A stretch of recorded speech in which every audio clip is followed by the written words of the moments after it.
UFC 311 is around the corner, and we have Jiri Prochazka versus Jamal Hill. Yuri, the badass samurai, versus Jamal Salty Hill. Everyone going into this fight is rooting for Yuri, me included. But I think Jamal Hill is going to get that done. We're going to talk about that later. But what I want to talk about now is Jamal Hill is a genius, dude. He knows exactly what he's doing, okay? Before the fight with Alex Pereira, Jamal Hill was actually like a fan favorite. And we're all rooting for Yuri because Jamal Hill's antics have been getting a little bit out of hand. At first he was taking the loss to Pereira horribly, and then he turned into a Twitter warrior instead of a fighter. If he could have just gracefully accepted the loss like Khalil Roundtree, he would have gained so much more respect. Khalil Roundtree is now a fan favorite, dude. People love this dude, and for good reason. He put up a fantastic fight against Pereira and handled his loss super well. But Jamal Hill's taken the other route. He's gained fame, infamousy, but just not the good kind. But he knows exactly what he's doing, okay? Jamal Hill's not stupid, right? Jamal Hill responded to Khalil's fight saying, well, yeah, Pereira wouldn't have beat me like that, dude. He couldn't have beat me that way. When he got knocked out within the first 3 minutes of their fight. He knows what he is doing, dude. He is not stupid. He is playing the bad guy and making himself a character, which I don't mind. It's making the light heavyweight division a lot more interesting. And it's making this fight have a lot more stakes. Because if Jamal Hill wins this fight, there is a possibility that at some point we will see Pereira versus Hill 2. Which would be a really funny fight and with a really interesting build-up, knowing these two and the history they have and how Pereira essentially turned Hill from a fan favorite to someone whose entire purpose is just being made fun of. But they're not going to give Hill the instant title shot. More than likely, I think the winner of this fight is going to fight Khalil Roundtree, and I think that's the right call, knowing the great performance Khalil had. And I'll talk about that fight a little bit later on. But yeah, some of Jamal Hill's antics are just a little bit crazy. He made like a 30-minute video dissecting his fight with Alex Pereira, and was just making the same excuse about, okay, the ref stopped the fight, and then I wasn't ready, and I was giving him a handshake or some shit like that, and it's just not really a good look for Jamal. But I don't even care, man. It's entertaining, it's funny, and some people have to play the bad guy. Like, he's the Colby Covington of the light heavyweight division.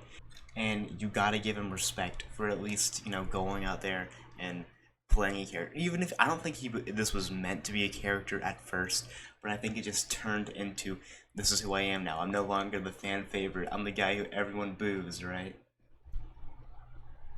The most recent thing he did was when he went to confront Alex in his own gym, and then Pereira just throws gloves at him, being like, yeah, let's just go, let's fight. And then Jamal Hill just like completely ignores them, pretends he's blind and pretends he doesn't see anything.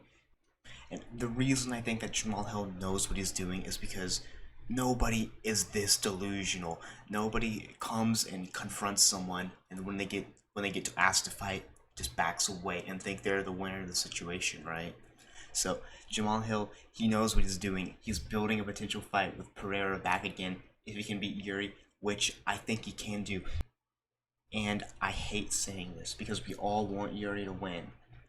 But Jamal Hill is really underrated due to all of his antics, right?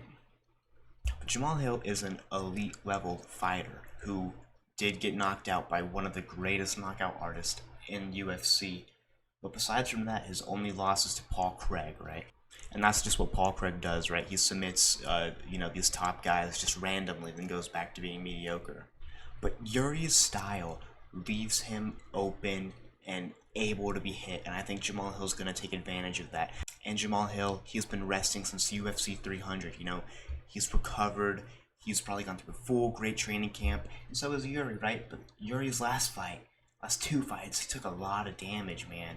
So you kind of have to ask yourself, can Yuri come back from all of this and beat a real contender like Jamal Hill? And I just don't think he can.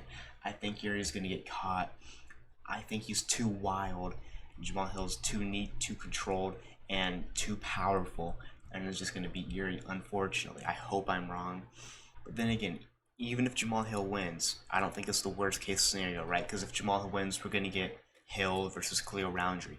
and that's going to be a banger fight. And I think Khalil can win that, right? I think Khalil's actually really underrated, even though he was only the number 8 ranked guy.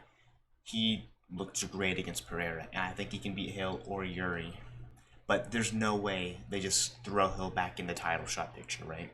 Now, Pereira should be fighting Magomed Ankalaev next, but he put out a post saying it won't be Magomed. So this does kind of seem like ducking from Pereira, but part of me thinks he's just trying to build the fight, honestly. Kind of like John Jones versus Tom Aspinall. Everyone says Jones is ducking, but maybe Pereira's just trying to build this fight up bigger. I don't know. If he is ducking, it is kind of a bad look.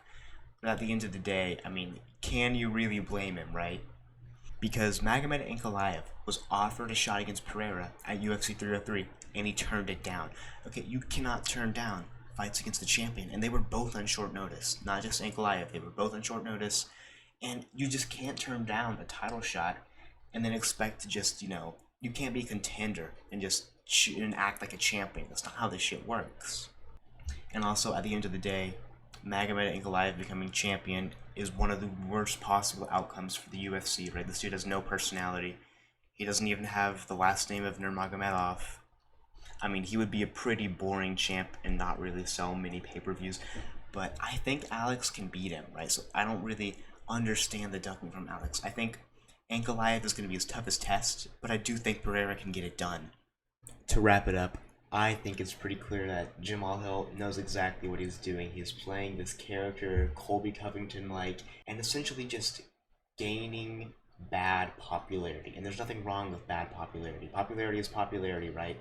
But I heard Dana White say this before, you can be the guy who goes in the arena and gets applauded, or the guy who goes in the arena and gets booed, but you don't want to be the guy who goes in the arena and then nobody says anything, right?